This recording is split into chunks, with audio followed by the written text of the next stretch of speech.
Ahora sí, buenas tardes. Bueno, en esta oportunidad les voy a hablar un poquito de prevención de lavado de activos y debida diligencia. Voy a tratar de hacerlo un poco interactivo con aquellos que ya vieron este tema o que tienen alguna idea previa, para así no se hace, ya que este tema es un poco engorroso, para así no se hace tan pesado, ¿tá? Y lo traté de acortar como un pantallazo inicial, sobre todo para aquellos nuevos agentes que no hayan tenido ninguna transacción y que no tengan experiencia en el rubro, por lo menos para saber de qué se trata. ¿Tienen alguna idea de qué se trata? ¿Cuáles son los procedimientos que deberíamos seguir? Cuéntenme un poquito en qué están, si quieren.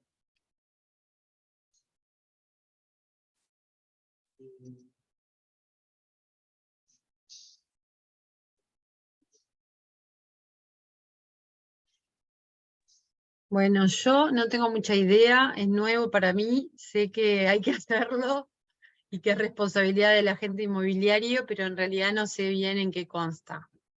Perfecto, bueno. Vamos a empezar entonces por ver cuál es la definición de lavado de activos, para después ver nosotros como inmobiliaria, como sujetos obligados, qué obligaciones tenemos, y después, posteriormente, ver cómo hacemos todo el procedimiento en Keller. Y sobre todo para ver bien por qué, o sea, qué es lo que estamos buscando con el estudio del lavado de activos que nos exige la ley, para qué. ¿Tá? Bueno, entonces, ¿qué definición me podrían dar de lavado de activos? ¿Qué significa para ustedes? ¿Qué les viene a la mente cuando les digo lavado de activos?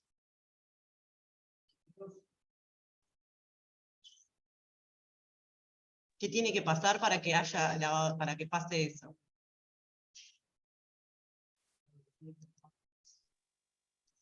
Bueno, Es querer blanquear ¿sí? un dinero mal habido, un dinero que está fuera del sistema y querer meterlo en el sistema por... Exactamente, bueno, es tratar de dinero que viene de fuentes ilegítimas, ilegales, circule en el sistema financiero o en la economía en general, de manera con apariencia de legalidad. ¿tá? Entonces, siempre tiene que haber entonces un delito precedente, que ahora vamos a ver un poco después cuáles son los delitos anteriores, porque no hay lavado sin delito anterior. Generalmente, ¿a qué lo asociamos? Yo lo primero que lo asocio es al narcotráfico, pero hay un montón de delitos que pueden ser delitos precedentes, antecesores del lavado de activos. ¿tá? Bueno, el artículo de la ley que regula, ahí me quedó doble, el artículo de la ley de la ley de lavado de activos que define, dice que el que convierta o transfiera bienes, productos o instrumentos que procedan de cualquiera de las actividades delictivas establecidas en el artículo 34 de la presente ley será castigado con pena de 2 a 15 años de penitenciaría. Ahí un poco viste que vieron que habla de bienes, productos o instrumentos. ¿tá? Esta ley es la que regula todo el tema de prevención del lavado de activos y financiamiento de terrorismo. ¿tá? Ustedes me paran cualquier cosa si algo no sé, mal entendiendo. Bueno, acá lo que yo les comentaba, los delitos precedentes. ¿Qué delitos precedentes pueden ser? Puede ser narcotráficos, genocidio, terrorismo, contrabando, mayor a 200.000 unidades indexadas, tráfico ilícito de armas, explosivos, municiones, trata de personas, secuestros, proxenetismo, estafa, apropiación indebida, delitos contra la administración pública, quiebra fraudulenta, insolvencia fraudulenta, insolvencia societaria fraudulenta, delito contra la propiedad. Simplemente esto es para que ustedes lo tengan presente, que no solo porque siempre lo asociamos primeramente a narcotráfico, ¿no? Y en general casi como exclusivamente, pero en realidad hay o a la estafa o a la apropiación indebida, pero hay otros delitos que pueden ser antecesores de este delito, ¿no? Precedentes. Simplemente para que tengan una idea. Bueno, el marco regulatorio también para que tengan una idea, después yo esta presentación si quieren se las paso para que les queden sobre todo los números de las leyes y algunos apuntes básicos. La parte de lavado de activos la regula la ley 19.574 y las modificaciones del artículo 225 de la LUC, que más adelante lo vamos a ver. Y después el decreto reglamentario también para la parte de lavado de activos, que es el 379 del 2018, y después la parte de financiamiento del terrorismo, que no nos encargamos tanto, es la 19.749 para el sector financiero y no financiero. Nosotros estamos en el sector no financiero, y el decreto reglamentario 136 del 2019 para el sector financiero y no financiero. ¿Tá? Y después hay una resolución de presidencia, que es la 16 de 2017, que habla del sector no financiero, que también la vamos a ver después, que esa resolución de la presidencia es la que establece las sanciones en caso de incumplimiento, y las gradúa de leves, severas, y en base a eso determina el tipo de sanciones aplicadas. ¿Ah? Bueno, nosotros, como les comentaba hoy, nosotros como inmobiliarias, lo dice la ley, lo dice el artículo 13 de la ley 19.574, somos sujetos obligados a cumplir con determinados procedimientos para detectar si hubo lavado de activos en las operaciones que están sometidas a nuestra tarea diaria. ¿Tá? Entonces, son sujetos obligados las inmobiliarias, promotores inmobiliarios, ¿tá? Las empresas constructoras y otros intermediarios en transacciones que involucren inmuebles, con excepción de los arrendamientos. O sea que estos procedimientos que tenemos que seguir son para los casos que tengamos una compraventa, no para los casos que tengamos arrendamientos. Y ahí dice, cualquiera sea la forma jurídica que adopten, esto es, cualquiera sea la forma jurídica que adopten, por ejemplo, en el caso de las inmobiliarias. Nosotros, ustedes, como agentes asociados a Keller, van a tener una forma jurídica, será unipersonal o lo que sea, y otras inmobiliarias que tengan otro régimen, será, por ejemplo, en este caso, si es una SA o lo que fuera. ¿Me explico? Pero todos estamos obligados, no importa eso, a cumplir con los procedimientos de debida diligencia. ¿Tá? Para eso, nosotros debemos registrarnos ante la Secretaría Nacional para la Lucha contra el Lavado de Activos y Financiamiento de Terrorismo. O sea, todos aquellos que somos agentes asociados o tengamos una empresa constituida, debemos registrarnos ante la Secretaría Nacional para la Lucha contra el Lavado de Activos y Financiamiento de Terrorismo. Este trámite, para quienes no lo han hecho, todos lo deberíamos hacer como agentes asociados. Los que no lo han hecho, es muy sencillo. Después no quería agregarlo acá porque se me iba un poco, pero es muy sencillo.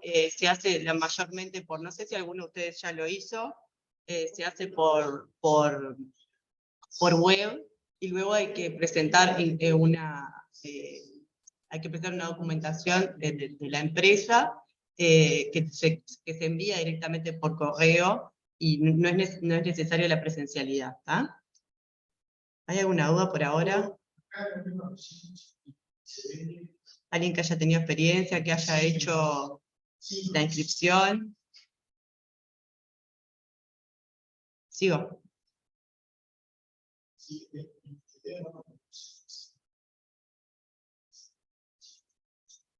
Bueno, ¿qué obligaciones tenemos entonces como sujetos obligados?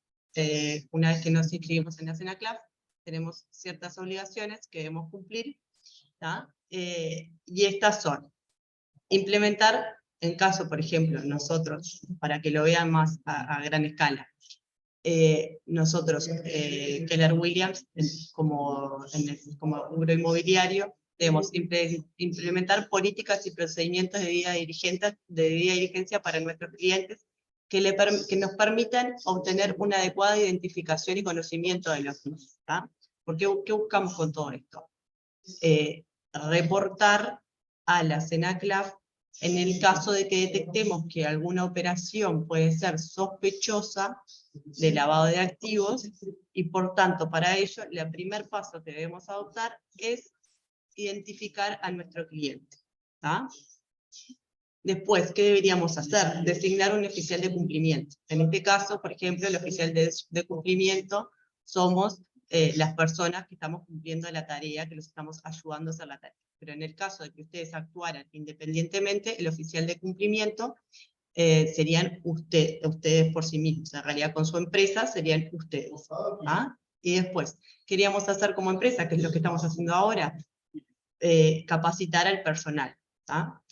Después, ¿qué otra cosa deberíamos hacer? Deberíamos hacer en cada transacción, hacer una evaluación de riesgos de la compraventa que tenemos sometida a nuestro estudio, ¿tá? Y ahí deberíamos tomamos en cuenta el riesgo del cliente, el riesgo geográfico y el riesgo operacional. Ahora después les voy a mostrar una matriz de riesgo en donde nosotros ponemos determinados parámetros y nos da automáticamente, ya está previsto, qué riesgo tenemos en cada operación. Por ejemplo, si es una operación de elevada suma de dinero, probablemente esa operación sea de riesgo alto y por tanto debemos tomar unos recaudos diferentes que si esa operación es de poco monto. ¿tá? Después, el riesgo cliente no es lo mismo, por ejemplo, un cliente que conocemos hace años y que ya hemos estudiado en otras oportunidades, que le conocemos la identidad, a un cliente nuevo. Y no es lo mismo un cliente que se dedique a una actividad o a un cliente que sea una persona políticamente expuesta. Y otra cosa, no es lo mismo el riesgo geográfico, por ejemplo, en nuestro cliente que venga de ciertos países que se encuentran en una lista negra por no cumplir con los estándares de debida de todo esto de control de lavado de activos, que un cliente que sea un nacional de acá. Después, otra cosa que deberíamos y que estamos cumpliendo es conservar los registros y la documentación respaldante de todas las operaciones por 5 años. ¿tá? La SENACLAF tiene la potestad de inspeccionar a los sujetos obligados y de solicitarles la documentación respaldante de las operaciones, ¿tá? hasta por un plazo máximo de 5 años para atrás. ¿tá? Y bueno, lo último que deberíamos hacer es que si los controles que estamos haciendo de diligencia nos da que la operación tiene algunas características de sospechosa, o sea que viene que podría venir el lavado de activos o financiamiento de terrorismo, deberíamos reportar la operación como sospechosa a la SENACLAF previamente a que la operación se concrete. Entonces, justamente por eso es siempre que nosotros les pedimos que ya con la mayor anticipación posible vayan haciendo los controles y la identificación del cliente y el origen de los fondos para que podamos tener todos los elementos previamente, 72 horas mínimo, pero en realidad puede ser mucho antes mejor, a la compra-venta o al documento que se firme. ¿Estamos bien? ¿Sigo?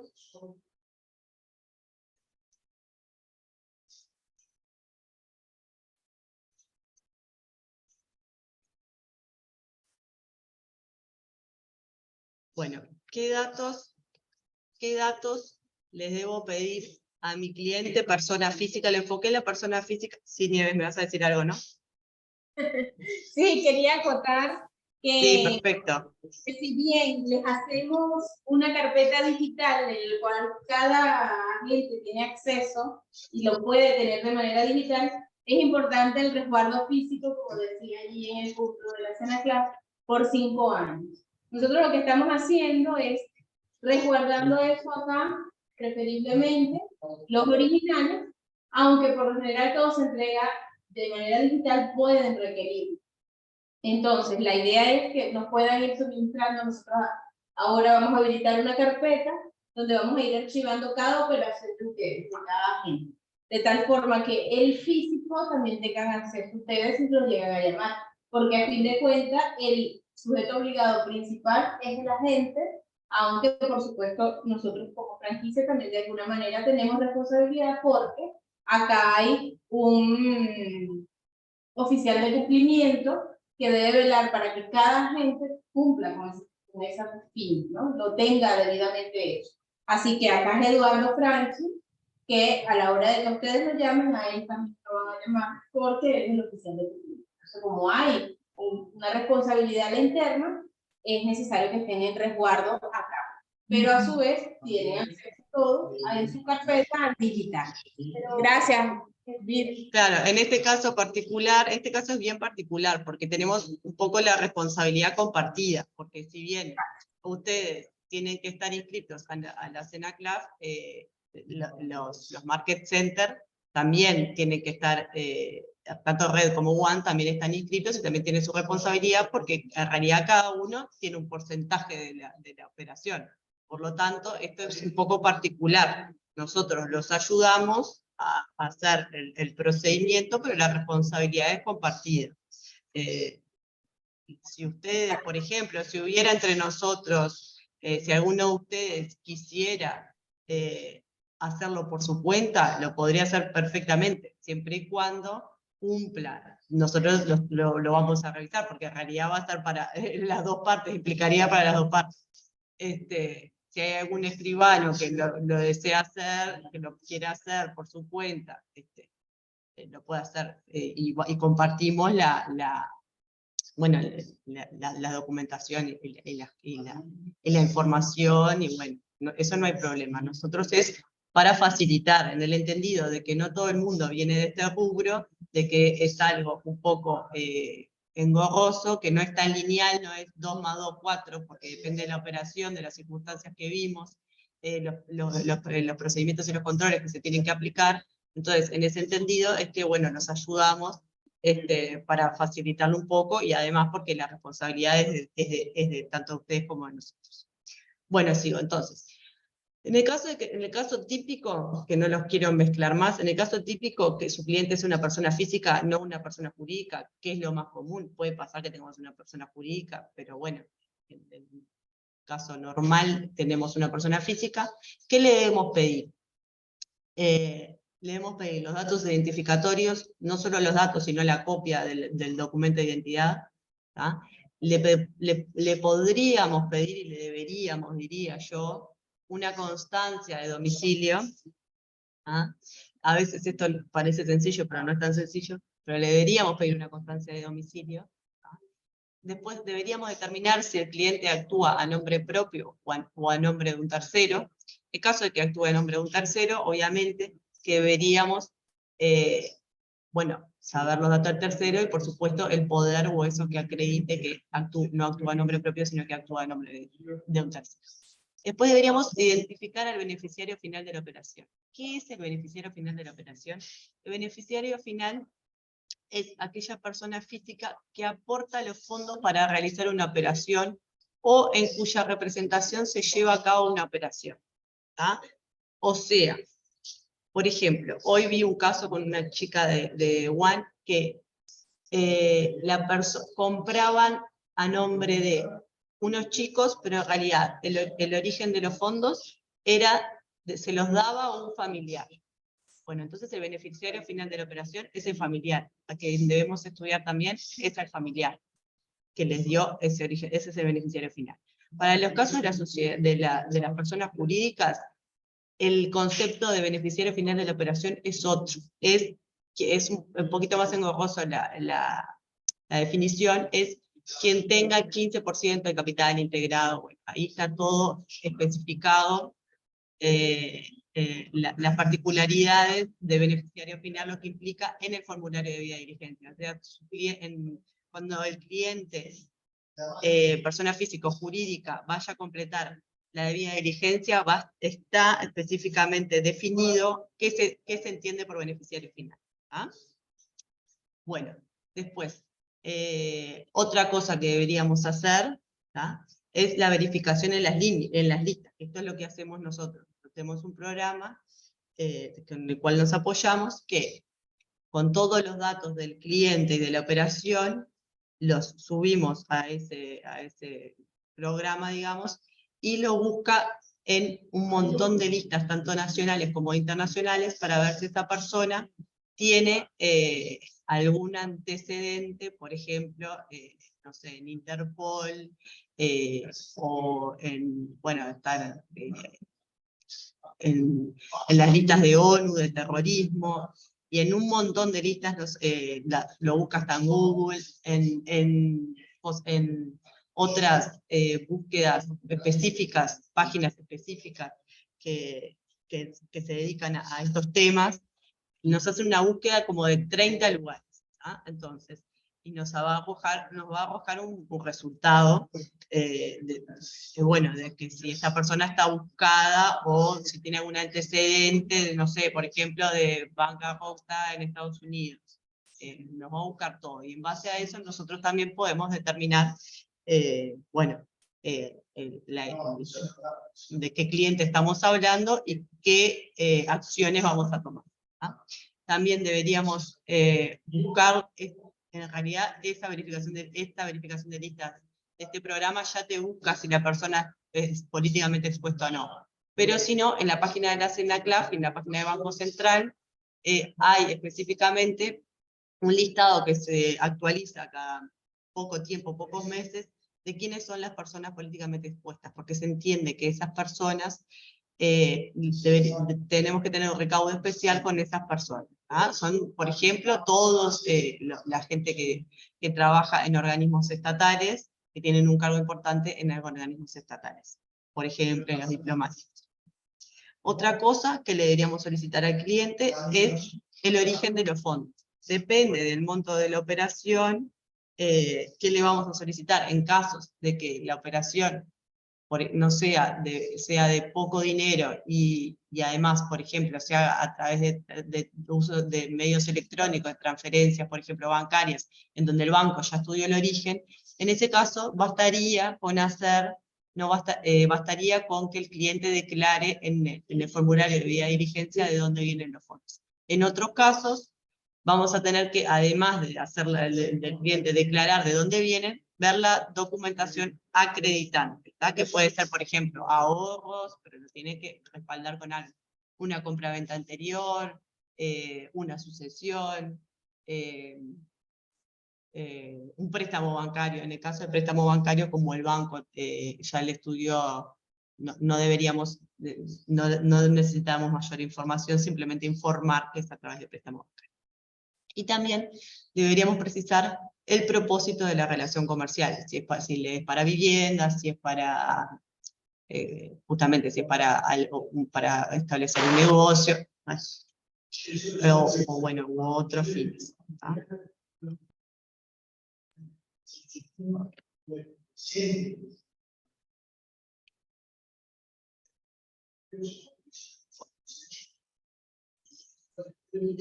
Hay varios tipos de debida diligencia. Nosotros actualmente, tanto en red como tanto en One y en red, creo que aplican el mismo criterio, es que nosotros antes habían hay tres tipos de debida diligencia, y antes habían 3 formularios, uno de debida diligencia simplificada, otro de debida diligencia normal y otro de debida diligencia intensificada. Lo que hacemos actualmente, por consejo de la abogada, quien fue que nos ayudó a hacer el formulario de debida diligencia, aplicarlo a nuestro negocio, es que tenemos un formulario para persona física y otro para persona jurídica, y dependiendo del tipo de control que requiera la operación, ahí depende si llenamos completamente todos los datos del formulario o si hay algunos campos que, debido a que el control es simplificado, no debemos completar. Pero el formulario va a ser siempre el mismo. No hay diferencia como había antes para los que son más viejos. Bueno, entonces, se entiende que hay debida diligencia simplificada, por lo tanto, no debemos hacer un control tan intensificado. En algunos casos, por ejemplo, si la operación se realiza utilizando medios de pago electrónicos, por ejemplo, transferencias bancarias o similares. Porque claro, ¿qué entienden? Se entendió que, bueno, ese control previo al origen de los fondos ya lo estudió el banco. Por lo tanto, no se exige a los promotores, a las inmobiliarias, promotores inmobiliarios, que estudien doblemente el origen de los fondos. Entonces, el control es más, digamos, sencillo. Y también, si esto le sumamos que el cliente viene de países que cumplen con los estándares internacionales en prevención de lavado de activos y financiamiento del terrorismo, en esos casos se entiende que corresponde aplicar una debida diligencia simple. ¿Ah? Después, hay casos que sí o sí nos van a llevar, a tener una debida diligencia intensificada. Y ahí es cuando tiene que llenar todo lo que dice el formulario y pedir la documentación acreditante de todo. ¿Tá? Por ejemplo, en clientes no residentes que provengan de países que no formen parte del grupo de acción, no me acuerdo decir las menores de acá, del grupo de acción financiera internacional, o países que están sancionados por ONU, o países que tienen baja o nula tributación tributaria. Todos estos países se entienden que, bueno, no cumplen con lo establecido en materia de lavado de activos y financiamiento del terrorismo, y por tanto, las personas que residan en aquellos países, si vienen a realizar una transacción, una compraventa acá, con dinero de esos países, esto implicaría que el control que debemos hacer es un control intensificado. Pero no nos tenemos que estudiar los países de memoria ni cosa que se le parezca. En la matriz de riesgo que yo le mencionaba hoy más temprano, ya están establecidos qué países son. Entonces, si yo pongo un país, que ahora si me da tiempo les muestro, si yo pongo uno de estos países, me va a saltar que ya es de riesgo alto la operación, y por tanto debo cumplir con determinados controles intensificados. ¿Ah? Bueno, también hay sí o sí, y tenemos que aplicar controles intensificados cuando no hay presencia física de las partes. ¿Tá? Porque claro, una de las primeras cosas que nosotros tenemos que controlar es la identidad del cliente. ¿Tá? Si hay operaciones que de alguna manera se puedan realizar sin la presencia física de las partes o de las personas que los representan, bueno, eso implicaría que el control que debemos tener es intensificado. Otro caso de control intensificado es cuando se aplican nuevas tecnologías que favorezcan el anonimato de las transacciones, por lo mismo que vimos recién. Después, otro caso es cuando las personas son políticamente expuestas, o cuando el cónyuge es persona políticamente expuesta, o el concubino, y hasta el segundo grado de parentesco. ¿Tá? En ese caso también sería de diligencia intensificada. Después, cuando se utiliza en la transacción dinero en efectivo, ¿tá? Pero cuantías elevadas de dinero en efectivo. ¿Tá? Después, cuando se trata de una persona jurídica con acciones al portador, también se aplicaría un control intensificado, justamente porque como que no se ve tan claro la identidad, ¿no?, del cliente. Bueno, después pueden haber casos ya más complejos, de fideicomisos, con estructura inusual. Bueno, y después, en realidad, esta enumeración dice circunstancias inusuales de acuerdo a los usos y las costumbres de la actividad. Por eso es que yo les decía que no es todo tan lineal, que esto queda abierto un poco a lo que considera la persona que está haciendo este estudio. ¿Tá? Y después agrega otras circunstancias que de acuerdo al análisis resulten de mayor riesgo.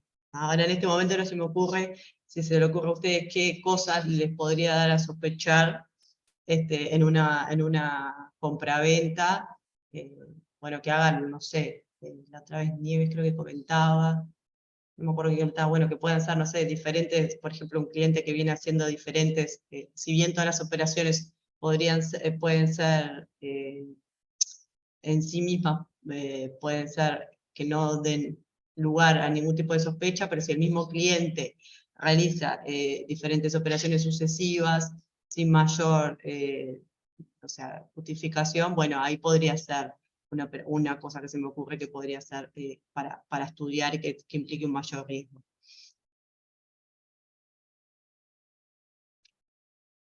Bueno, otra cosa que les quería comentar es, esto es muy importante, las particularidades del sector inmobiliario en cuanto a la debida diligencia. En caso de las inmobiliarias, la debida diligencia se aplica tanto a los compradores como a los vendedores de bienes inmuebles.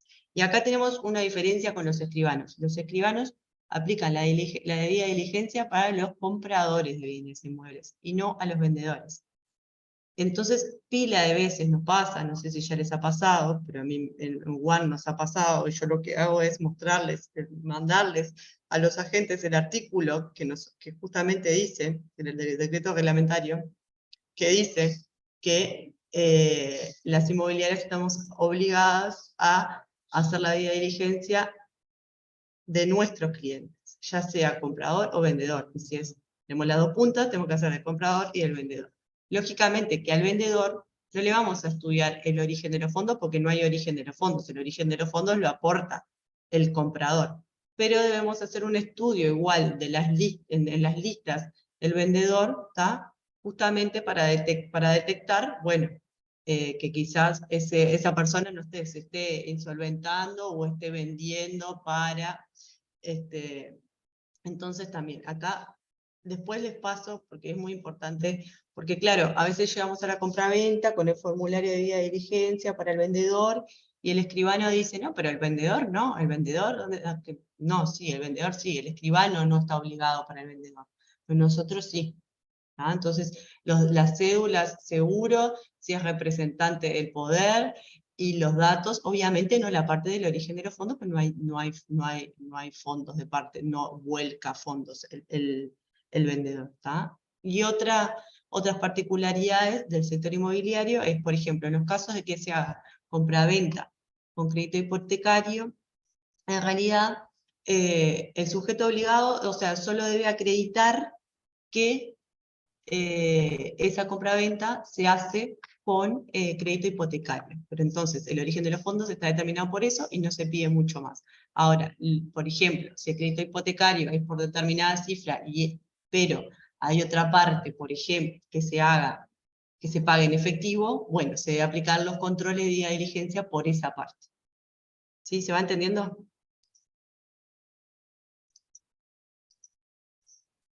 ¿Sí? ¿Alguna pregunta?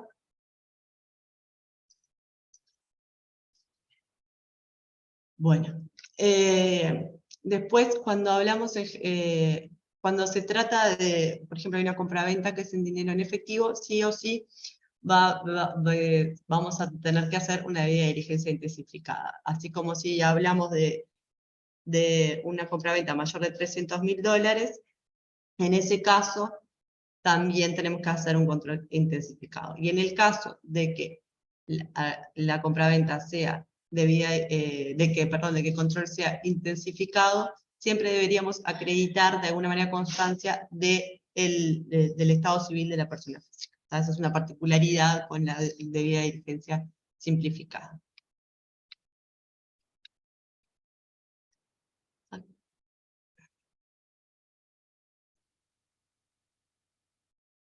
Bueno. Acá Nieves, a ver si hay alguna diferencia de Red y One, pero creo que más o menos estamos en lo mismo. Pero esto, es capaz que los entreveré y todo eso, pero ¿cómo lo hacemos? ¿Cómo hacemos el procedimiento en Keller?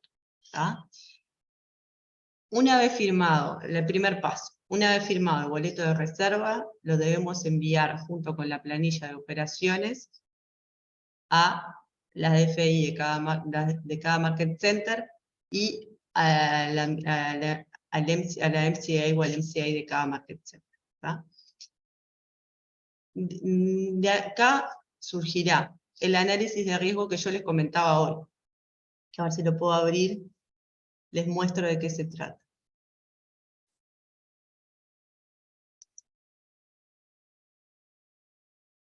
Acá, ¿vieron los que les contaba hoy? ¿Lo ven? Sí.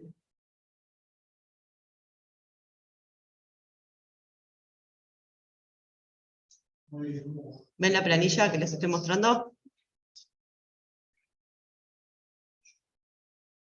Sí, la vemos, sí. Ya. Lo que yo les contaba un poco hoy. Esto lo hacemos en nosotros, pero para que tengan una idea. Por ejemplo, si yo acá pongo uno de los países, por ejemplo, pongo acá, más fácil, que ya está puesto, pongo acá que la transacción me lleva, es de más de $300.000, esto me va a dar un porcentaje alto, me va a ponderar alto, y me va a dar que la debida diligencia de control que tengo que hacer es alto. ¿Tá? Acá también, si yo le pongo que es una persona políticamente expuesta, por ejemplo, yo acá pongo que la compraventa es menor de determinada plata, pero le pongo que la persona es políticamente expuesta, me va a dar alto. Si yo, por ejemplo, acá le pongo que es con efectivo y letra, las dos cosas a la vez, le pongo que el cliente, le pongo que la persona no es políticamente expuesta, medio bajo. ¿Ah? Entonces, esto es lo que nos sirve a nosotros para ver los controles que tenemos que seguir.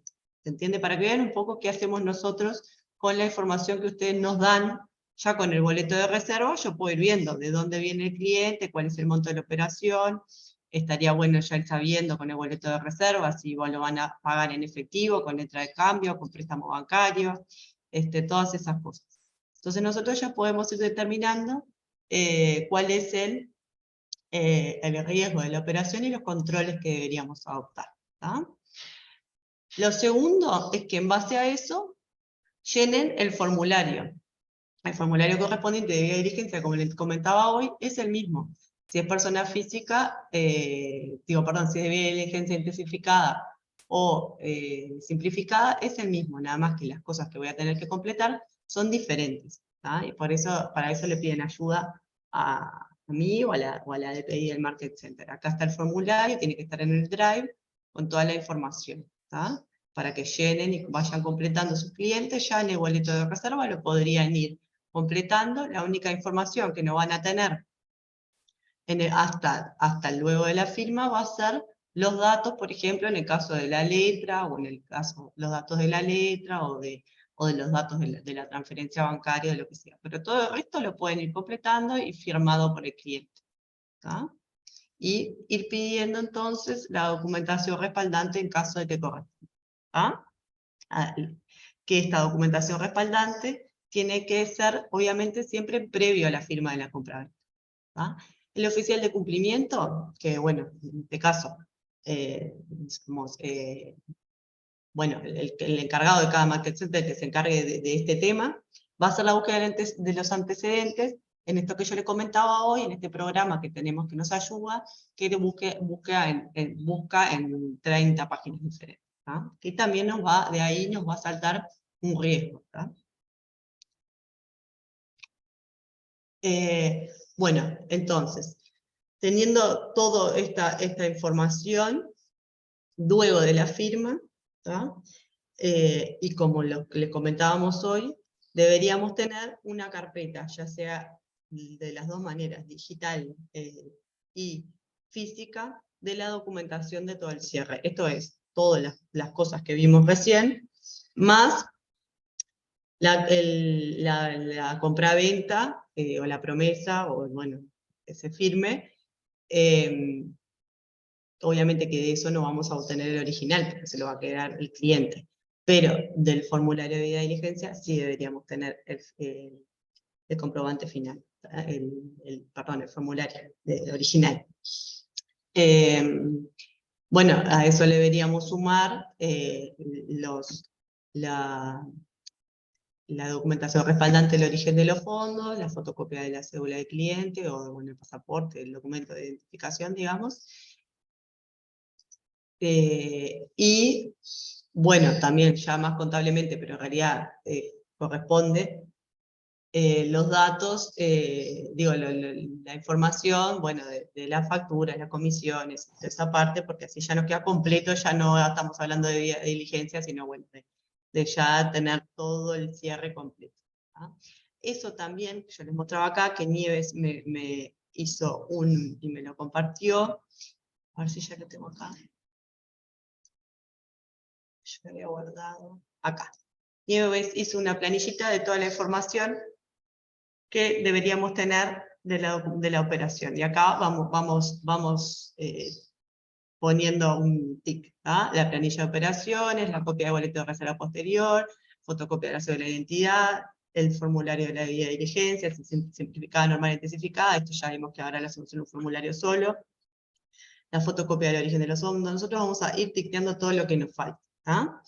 Vieron ahora la documentación acreditante del origen de los fondos, que podría ser el ahorro, los recibos de sueldo, la venta anterior, la declaración jurada de impuestos, otros documentos que, por ejemplo, hoy les comentaba, podría ser una sucesión, ¿ah?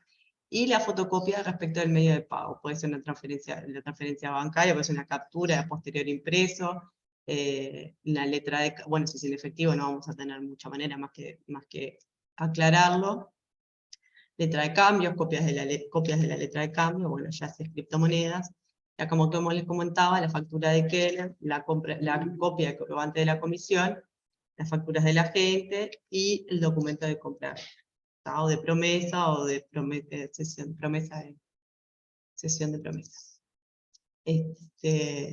Todo eso deberíamos ir teniendo, ¿ah? Al final de la operación. Probablemente se van a encontrar que cuando termine la operación, en el momento de la compra-venta, no van, en el mundo ideal,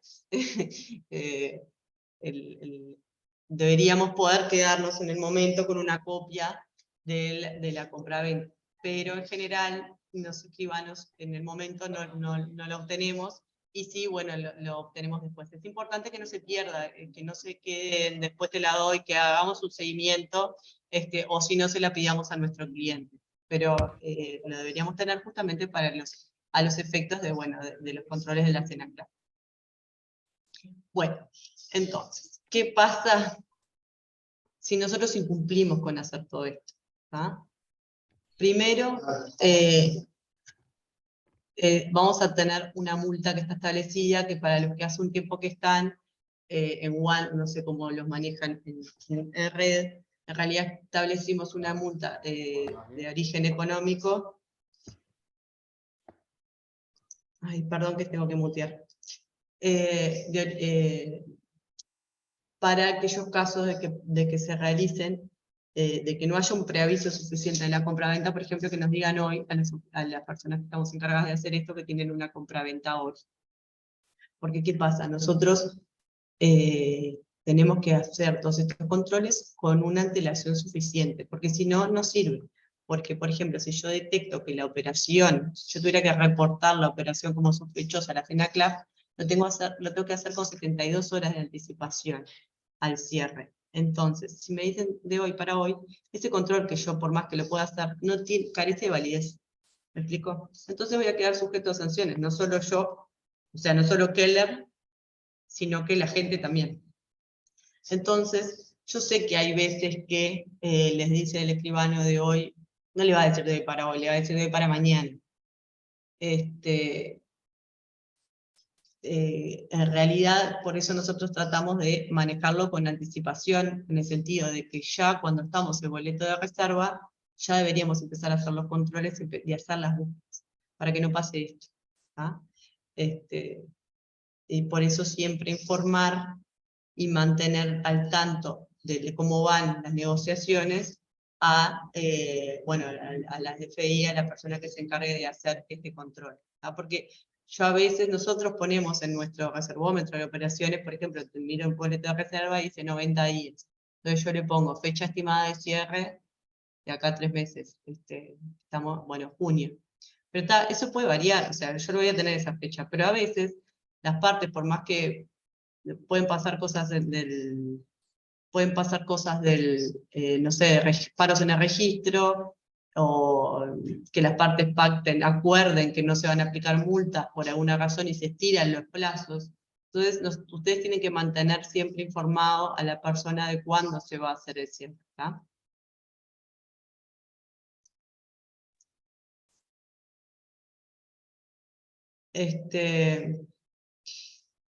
Bueno, por último, además de las sanciones que tratemos de que Keller no tenga que imponer, las sanciones más importantes están dadas por la CENACLAP, ¿no? Que para el caso de infracciones leves, solo va a aplicar una observación o un apercibimiento, ¿tá? Que puede ser, en este caso, es que venga, realice una inspección y encuentre que no se cumplieron con los procedimientos de debida diligencia, o peor aún, que se cumplió, pero se detectó que la operación era sospechosa y no se reportó. En este caso ya sería una infracción severa y se pueden poner multas, ¿tá? Las multas, bueno, hay ciertos atenuantes y agravantes, ¿no? Si la persona, si la SENACLAF detecta que, bueno, que la persona cumplió con determinados controles, y aún así era medio indetectable, que la operación fuera sospechosa, no pudo detectar que la operación fuera sospechosa y por eso no la denunció, pero la persona colabora con la SENACLAF o no ha tenido antecedentes, bueno, ahí todo eso se evalúa a la hora de imponer sanciones. Por eso dice que va de 1.000 a 20 millones de unidades en esa. Después, eso es lo que les comentaba hoy, que es lo que estaba en la resolución de presidencia de Estamos la teniendo SENACLAF. problemas. Y Sí, te estamos escucho. teniendo problemas con internet. Estamos Ah. teniendo problemas con internet, te digo porque ya se nos ha salido un par de veces, así que si me llegas a hablar o algo, no, hay momentos que no estoy. Ay, bueno, no sé, yo los veía bien y todo, a mí no se me corta, no sé, creo que no se corta con nosotros. Nosotros sí, está, es el internet. Bueno, cualquier Dale. cosa me avisan y repito, o bueno, después si no, queda Vamos grabado bajo. también. ¿Ah? Vamos bajo, sí, gracias. Bueno, y por último, también puede suceder que se suspenda a la persona, al sujeto obligado, de forma temporal o definitiva, o sea, le suspendan, no los dejen actuar más como agentes por incumplir con los procedimientos. ¿Ah? Bueno, recordar siempre que se trata de una responsabilidad, en este caso un poco compartida, que nosotros somos en este caso los que hacemos todos los controles y que los ayudamos, pero que no dejan de ser responsables ustedes como agentes, como sujetos obligados inscritos en la SENACLAF. Y recordarles a todos para que los que ya tengan empresa formada, que sí o sí tienen que inscribirse a la SENACLAF y que cuentan con nuestra ayuda para poder hacerlo. Bueno, nada más, yo sé que es un poco entreverado el tema, pero por lo menos para que puedan ver un poco de qué se trata. En cada operación los vamos a ir guiando, pero bueno, para que tomen un poco la dimensión de qué va el tema. Y bueno, a medida que vayan pasando, que vayan teniendo operaciones, que ojalá sean muchas, van a ver que lo van a ir haciendo cada vez más fácil, y ni nos van a informar las operaciones y nos van a decir, ya le pedí tal cosa al cliente, y ya van a mandar toda la documentación, estoy segura. Y ya me viene pasando acá hay gente que ya hace un par de años que está, y ya, bueno, ya no les digo mucho, ya directamente ya van cumpliendo con lo que ya saben para cada operación. Bueno, ¿tienen alguna duda, alguna pregunta? ¿Entendieron algo? Me pueden escribir después, llamar, lo que necesiten. ¿Nieves? Una consulta. Sí. Esto tiene que quedar pronto 72 horas antes de la compraventa siempre. En realidad el formulario, o sea, el formulario lo podés ir llenando o pidiendo al cliente que lo llene ya desde el boleto de reserva. Sin embargo, no vas a tener hasta el día de la compraventa, es probable que no tengas el formulario completo. Más allá de que ya le pediste toda la documentación acreditante del origen de los fondos, es probable que no tengas el formulario completo y firmado hasta el día de la compraventa, porque, por ejemplo, la letra de cambio se dan de un día para el otro. Entonces, el formulario dice el poner los datos de la letra, por ejemplo, en el caso de que fuera letra. Entonces no lo vas a tener completo hasta eso. Pero a mí eso, el formulario es una cosa, pero a mí eso, no tener el formulario no me obsta a tener todo el estudio anterior. Yo con el boleto de reserva, sabiendo el monto de la operación, sabiendo quiénes son los clientes, yo ya hice el estudio del cliente, lo pasé por la matriz de riesgo, que me determinó un riesgo, lo pasé por el programa, estudié, me lo buscó en las 30 páginas, entonces, pronto como cerrado para entregar, digamos, no lo voy a tener hasta la compraventa, pero sí tengo que tener el estudio previo, que es lo más importante, más allá de la documentación, antes, 72 horas antes, o sea, yo tengo que saber, tengo que haber hecho ese control de que estudiaron las páginas, de ver si es persona políticamente expuesta, de si es dinero en efectivo o no, qué riesgo, de dónde es el cliente, todo eso, mucho antes. Ya lo puedo ir haciendo desde el boleto de reserva. Más, ahora lo estamos implementando justamente desde el boleto de reserva. Por eso es importante que manden la información, que nos informen en cuanto tengan un boleto de reserva, el boleto, como lo hice contigo, Alicia. Sí, sí, El boleto de reserva y la planilla. sí, sí. Está. Porque de Perfecto. ahí tenemos tiempo, y no vamos a sacar nada bueno si le estamos pidiendo a nuestro cliente 72 horas antes que nos diga, que nos mande la constancia de ahorro o lo que sea, que acredite el origen de los fondos 72 horas antes de la compraventa. No vamos a sacar nada bueno. Es molesto, el cliente está con otra cosa, en general ya está pensando, obviamente se estamos mudando, o bueno, pero está comprando una nueva casa, no vamos a lograr nada bueno. Y además no pueden faltar información. Por eso lo tratamos de hacer. Antes no lo hacíamos así, la verdad que no. Pero ahora, desde que ya está, o sea, lo hacíamos con anticipación de 72 horas, pero no con todo este plazo que estamos haciendo. Por lo menos nosotros acá. Ahora, desde el boleto de reserva ya se puede ir implementando todo. Tenemos tiempo para molestar en el buen sentido al cliente, en el sentido de que no va a ser con urgencia. Mirá, le podemos explicar, porque hay fila de clientes que tampoco les gusta mucho todo esto. Hay que explicarle por qué lo hacemos, hay que pedir la documentación que corresponda, no más, no menos. Entonces, si lo hacemos con tiempo, mucho mejor para todos. No solo cumplimos con lo que legalmente estamos obligados, sino que además vamos a tener mejores resultados de nuestros clientes. Si yo le pido al cliente 48, 72 horas antes, dame el origen del fondo, y le tenés que dar la letra de cambio, no sé. Entonces, además de que no es lo legalmente correcto, no vamos a obtener buenos resultados sin duda. Dale, perfecto, gracias.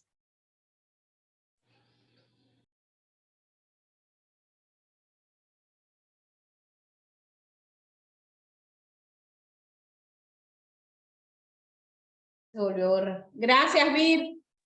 ¿Alguna, perdón, no, había gente y quería, no, me muteé para que no se escuchara el ruido de fondo. ¿Alguna pregunta más? Bueno, Por acá si hay alguna pregunta. Lo que pasa es que acá yo te voy haciendo el soporte y voy aclarando.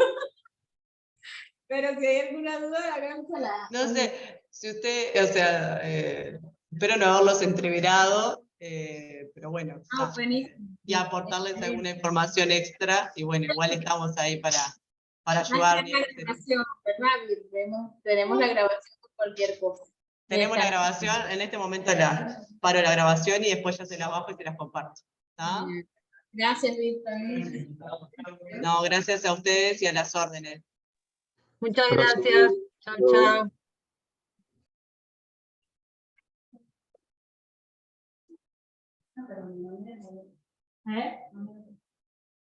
Pedir autorización en todo caso, porque ese privado.